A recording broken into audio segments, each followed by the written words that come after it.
आपको मालूम होगा कि इस विश्व में यानी पूरे ब्रह्मांड में कुल कितने महाद्वीप हैं?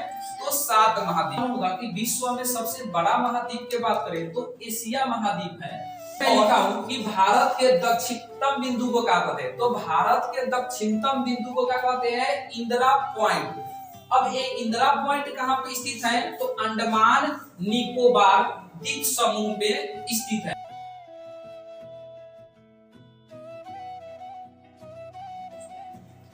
नमस्कार दोस्तों, मैं हूं श्रवण कुमार और आप देख रहे हैं नीवीएस कोचिंग सेंटर का ऑनलाइन प्लेटफॉर्म संसार पीसीएस। आज हम बात करने वाले एक नए टॉपिक लेकर आए हैं। बहुत छोटा और प्यारा टॉपिक है और यहाँ से बहुत सारे क्वेश्चन पूछ लेता है, जिसका नाम है भारत का स्थिति एवं विस्तार। यदि हम बात करें कि भारत का स्थिति क्या है विश्व में और इसका विस्तार कितना है, इसके बारे में हम लोग जानने वाले हैं और इससे जितने भी इम्पोर्टेंट और सिलेक्टेड क्वेश्चन बन सकता है ये सारे बोर्ड पर मैं लिख करके लाया हूं।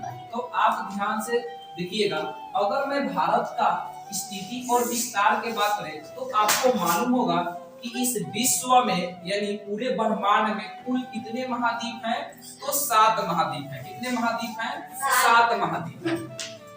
इस 7 महाद्वीप में आपको मालूम होगा कि प्रथम जो है आपका एशिया है, अफ्रीका है, यूरोप है, उत्तरी अमेरिका है, दक्षिणी अमेरिका है, ऑस्ट्रेलिया है और अंटार्कटिका है।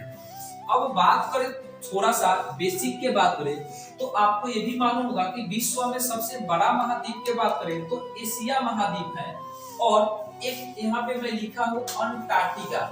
इस महाद्वीप को श्वेत महाद्वीप या डूबा हुआ महाद्वीप के नाम से जाना जाता है, क्योंकि ये पानी ग्लेशियर को पिघलने के कारण एकाकाल काफी गहरा में था, इसलिए क्या हो गया? डूब गया। तो डूबा हुआ महाद्वीप, सफेद महाद्वीप किसे कहा जाता है? अंटार्कटिका को कहा जाता है। और सबसे बड़ा महाद्वीप किसे कहा जाता है? एशिया को कहा जाता है। अब बात आता है हमारा टॉपिक जो है, हम आपको पिछले लेक्चर में पढ़ा चुका हूँ एशिया के बारे में, अफ्रीका के बारे में, यूरोप के बारे में। आज हम सिर्फ जानने वाले भारत की स्थिति और विस्तार। तो इसके अलावा जितने भी क्वेश्चन उसके बारे में इसमें नहीं बताएंगे। अब बात अगला है कि विश्व के उत्तरी गोलार्ध में स्थित है। तो पूछेगा क्वेश्चन कैसे बनेगा कि भारत जो है विश्व के किस गोलार्ध में स्थित है? तो आपको मालूम होगा कि भारत जो है विश्व के उत्तरी गोलार्ध में स्थित है। ठीक है।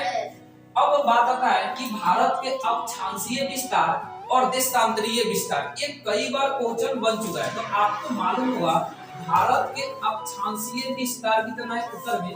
तो 8 डिग्री 4 मिनट। अब समझिएगा कि इसको मिनट के ऊपर रखा था। आपको पढ़ाया गया होगा कि जब एगो किसी पर ऐसे पाई हो तो उसके मिनट बोलेंगे और इस पर अगर 2 गो पाई हो तो उसे सेकंड में बोलेंगे। तो इसी प्रकार देखिएगा भारत का अक्षांशीय विस्तार जो है 8 डिग्री 4 मिनट उत्तर से लेकर के 37 डिग्री 6 मिनट तक इसका विस्तार है। ठीक है। अगला देखिएगा देशांतर की बात करें तो देखिए उत्तरी को अक्षांश कहा जाता है जबकि पूर्वी को देशांतर कहा जाता है। आप ध्यान में रखिएगा। अब क्वेश्चन एक यहाँ पे क्या बनता है कि एक अक्षांश से हलाना कर छोटू इधर देखो, एक अक्षांश से दूसरे अक्षांश तक, मतलब एक अक्षांश से दूसरे अक्षांश तक जाने में कितने किलोमीटर की दूरियां तय करनी पड़ती है? तो आपको मालूम होगा चाहे वो अक्षांश पूछे चाहे वो देशांतर पूछे तो दोनों का ही दूरियां कितना होता है? तो ध्यान रखिए 111 किलोमीटर की दूरियां तय करनी पड़ती है। ठीक है।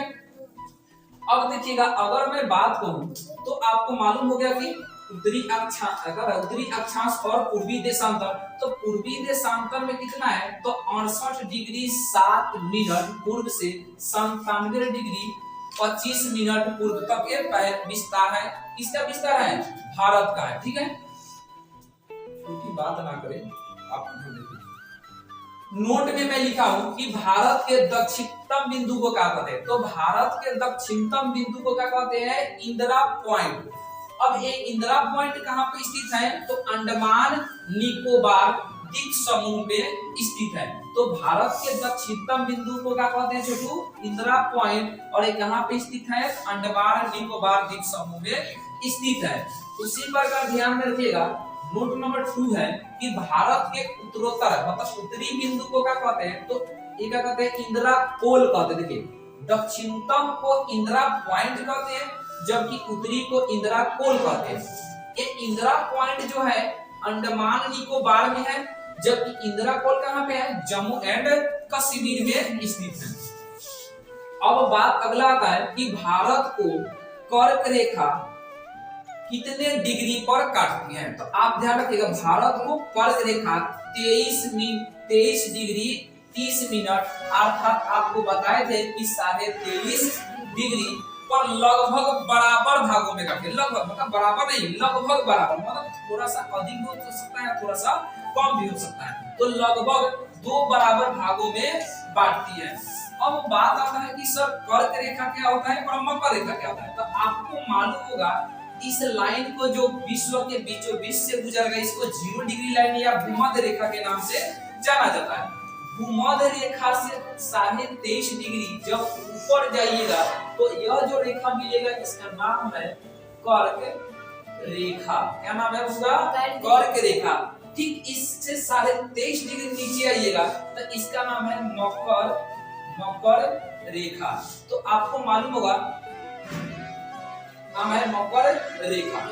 तो 23.5 डिग्री जब उत्तर जाइएगा तो मिलेगा कर्क रेखा, और 23.5 डिग्री नीचे आइएगा दक्षिण आइएगा तो मिलेगा मकर रेखा। अब बात अगला है कि भारत विश्व में क्षेत्रफल के अनुसार कितने नंबर पे आता है। ये कई बार क्वेश्चन पूछ लेता है और आप लोग को मालूम नहीं होगा। तो भारत जो है विश्व में क्षेत्रफल की दृष्टि से कौन सा स्थान पे आता है, 7वें स्थान पे आता है। तो आपसे क्वेश्चन बनेगा का कि जब 7वें स्थान पे आता है इससे पहले 6 कौन सा देश आते हैं।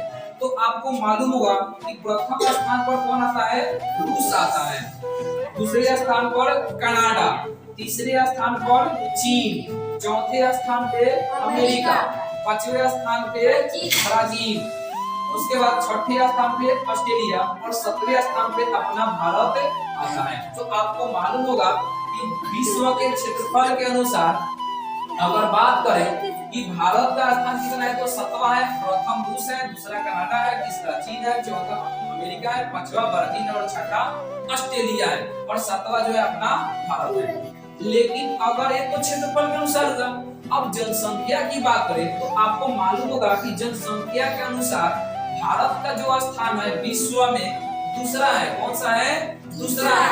तो अगर जनसंख्या पूछ देगा, जनसंख्या पूछ देगा तो जनसंख्या के अनुसार भारत जो है ना, इंडिया जो है सेकंड पर है। कितना पर है, सेकंड पर।